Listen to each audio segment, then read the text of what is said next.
चतुर्थ अध्याय। इंद्र देवता द्वारा देवी की स्तुति।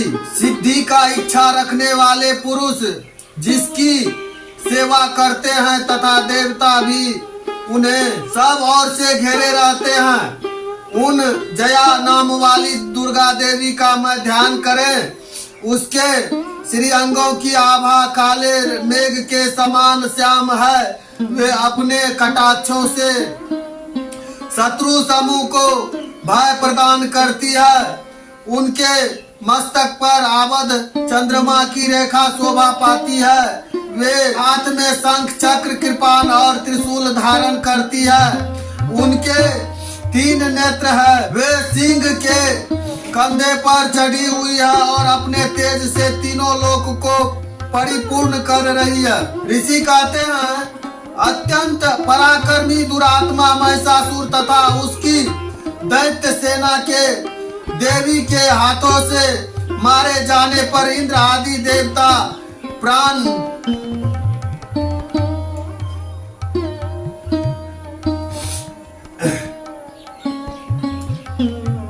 ऋषि कहते हैं, अत्यंत पराक्रमी दुरात्मा महिषासुर तथा उसकी दैत्य सेना देवी के हाथ से मारे जाने पर इंद्र आदि देवता प्रणाम के लिए गर्दन तथा कंधे झुकाकर उन भगवती दुर्गा का उत्तम वंदना द्वारा श्रवण करने लगे। उस समय उनके सुंदर अंगों में अत्यंत हर्ष के कारण रोमांच हो आया था। देवी बोला, संपूर्ण देवताओं की शक्ति का समुदाय ही जिसका स्वरूप है तथा जिन देवी ने अपनी शक्ति से संपूर्ण जगत को व्याप्त कर रखा है, समस्त देवता और महर्षियों की पूजनीय उन जगदम्बा को हम भक्ति पूर्वक नमस्कार करते हैं। वे हम लोग का कल्याण करे।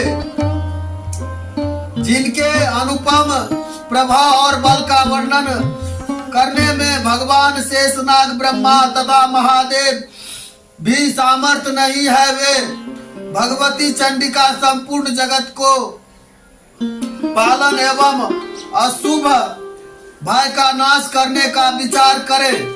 जो पुण्य आत्मा के घर में स्वयं ही लक्ष्मी के रूप से, पापियों के यहाँ दरिद्रता के रूप से शुद्ध अंत करने वाले पुरुष के हृदय में बुद्धि रूप से, सत्पुरुष में श्रद्धा रूप से तथा कुलीन मनुष्यों में लज्जा रूप से निवास करती है, उन आप भगवती दुर्गा को हम नमस्कार करते हैं। देवी, आप संपूर्ण विश्व का पालन कीजिए। देवी, आपके इस अचिन्त रूप का, असुर का नाश करने वाले भारी पराक्रम का, समस्त देवताओं का और दैत्यों के समक्ष युद्ध में प्रकट किए हुए आपके अद्भुत चरित्र का हम किस प्रकार वर्णन करें। आप संपूर्ण जगत की उत्पत्ति में कारण है।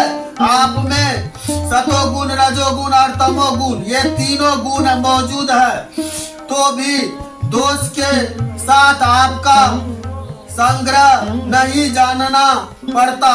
भगवान विष्णु और महादेव जी आदि देवता आपका पार नहीं पाते। आप ही सबका आश्रय है। यह समस्त जगत आपका अंशभूता है, क्योंकि आप सबकी आदिभूत अव्याकृता पराकृति हैं। संपूर्ण देवता युगों में जिस उच्चारण से सब देवता तृप्त लाभ करते हैं वह स्वाहा आप ही है। इसके अतिरिक्त आप पितरों के भी तृप्ति का कारण है। एतएव सब लोग आपको स्वधा भी कहते हैं। देवी, जो मोक्ष की प्राप्ति का साधन है, अचिन्त महावर्त स्वरूपा है, समस्त दोषों से रहित जितेंद्रिय तत्व को ही सारा वस्तु मानने वाले तथा मोक्ष की अभिलाषा रखने वाले मुनि जन जिसका अभ्यास करते हैं वह भगवती पराविधा आप ही हैं। आप शब्द स्वरूपा है, अत्यंत निर्मल ऋग्वेद, आयुर्वेद तथा उद्गीत के मनोहर पदों के पाठ से युक्त समावेद का भी आधार आप ही है। आप देवी यत्री तीनों वेद और भगवती छहो ऐश्वर्य से युक्त हैं। इस विश्व को उत्पत्ति एवं पालने के लिए आप ही वार्ता, खेती एवं आजीविका के रूप में प्रकट हुई है। आप संपूर्ण जगत की घोर पीड़ा का नाश करने वाली है। देवी, जिससे समस्त शास्त्रों सार का ज्ञान होता है, वह मेघा शक्ति आप ही हैं। दुर्गम भाव सागर से पार उतारने वाली नौका रूप दुर्गा देवी भी आप ही हैं। आपकी कहीं भी आसक्ति नहीं है। केटव के शत्रु भगवान विष्णु को वक्षस्थल में एकमात्र निवास करने वाली भगवती लक्ष्मी तथा भगवान चंद्रशेखर द्वारा सम्मानित गौरी देवी भी आप ही है। आपका मुख मंद मुस्कान से सुशोभित निर्मल पूर्ण चंद्रमा के विडंबना अनुग्रह करने वाले और उत्तम सुवर्ण की मनोहर कांति से कामनीय है, तो भी उसे देखकर महिषासुर को क्रोध हुआ और सहसा उसने उस पर प्रहार कर दिया। यह बड़े आश्चर्य की बात है। देवी, वही मुख जब क्रोध से युक्त होने पर उदय काल के चंद्रमा की भांति लाल और तनी हुई भौहें के कारण विकराल हो उठा, तब वे देखकर जो महिषासुर के प्राण तुरंत ही निकल गए।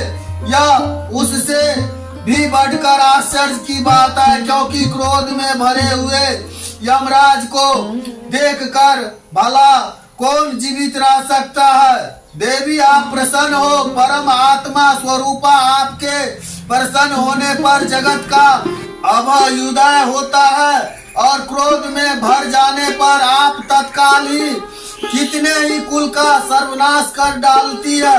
यह बात अभी अनुभव में आई है, क्योंकि महिषासुर की यह विशाल सेना क्षण भर में आपके क्रोध से नष्ट हो गई है। सदा अभयुदय प्रदान करने वाली आप जिन पर प्रसन्न रहती है, वे ही देश में सम्मानित है। उन्हीं को धन और यश की प्राप्ति होती है। उन्हीं का धर्म कभी शिथिल नहीं होता तथा वे ही अपने हष्ट पुष्ट स्त्री पुत्र और वृत्तियों के साथ धन्य मानने जाते हैं। देवी, आपकी कृपा से पुण्य आत्मा पुरुष प्रतिदिन अत्यंत श्रद्धा पूर्वक सदा सब प्रकार के धर्मानुकूल कर्म करता है और उसके प्रभाव से स्वर्ग लोक में जाता है। इसीलिए आप तीनों लोक में निश्चय ही मनोवांछित फल देने वाली है। माँ दुर्गे, आप स्मरण करने पर जब प्राणियों का भय हर लेती है और स्वस्थ पुरुष द्वारा चिंतन करने पर उन्हें परम कल्याणमयी बुद्धि प्रदान करती है। दुख, दरिद्रता और भय हरने वाली देवी आपके सिवा दूसरा कौन है, जिसका चित्त सबका उपकार करने के लिए सदा ही दयार्द रहता हो।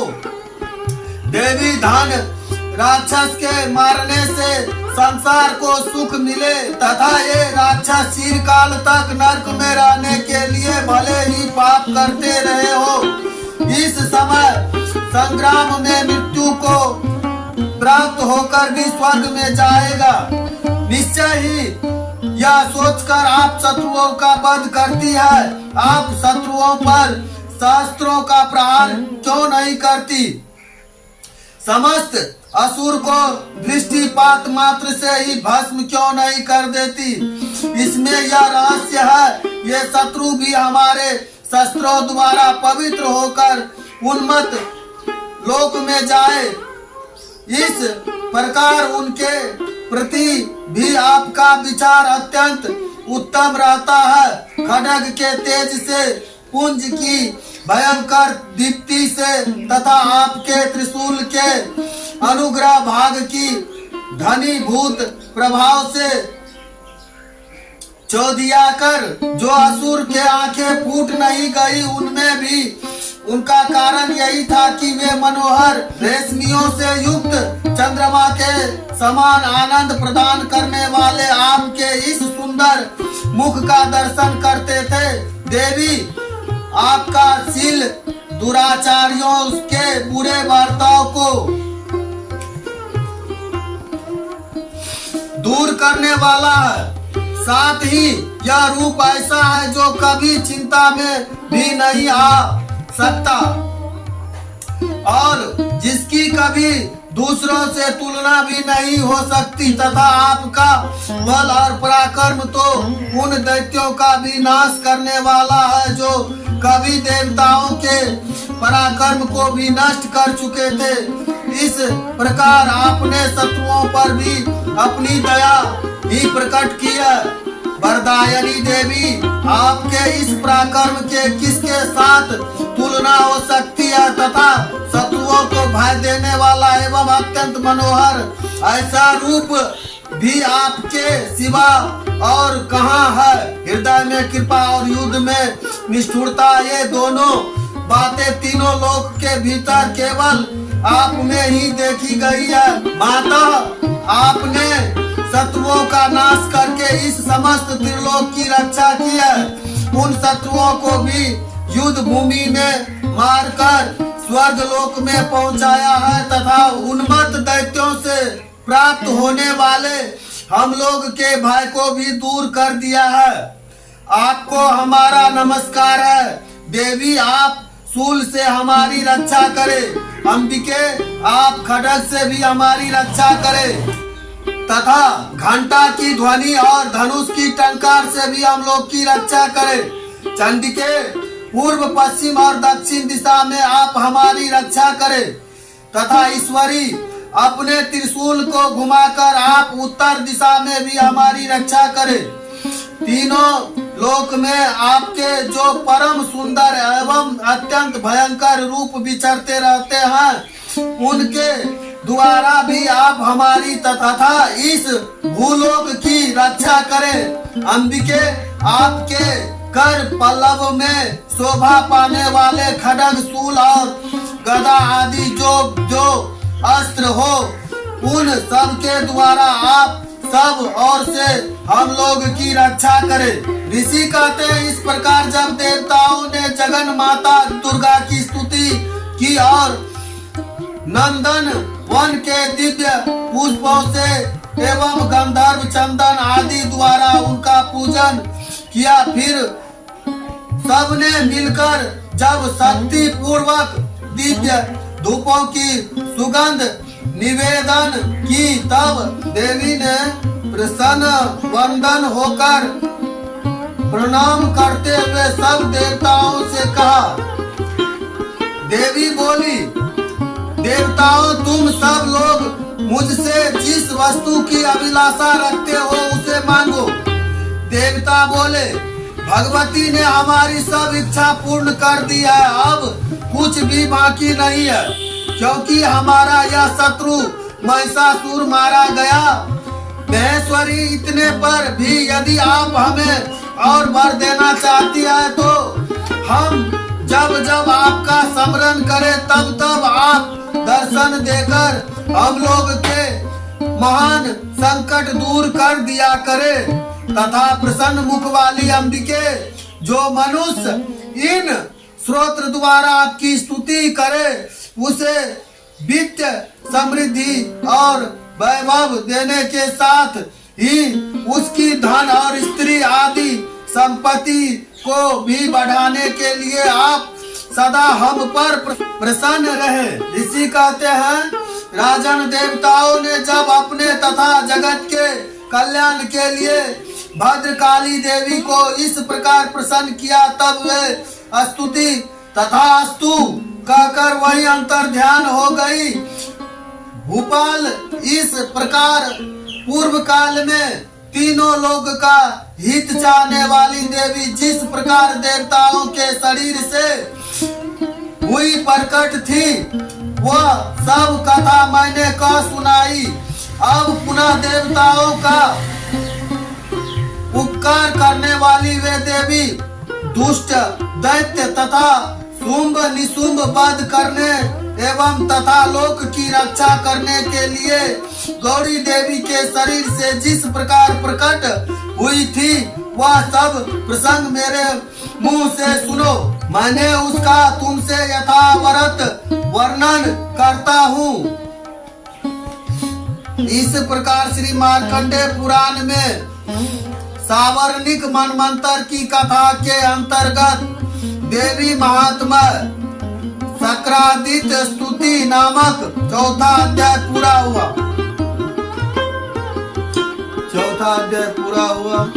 जय माता दी।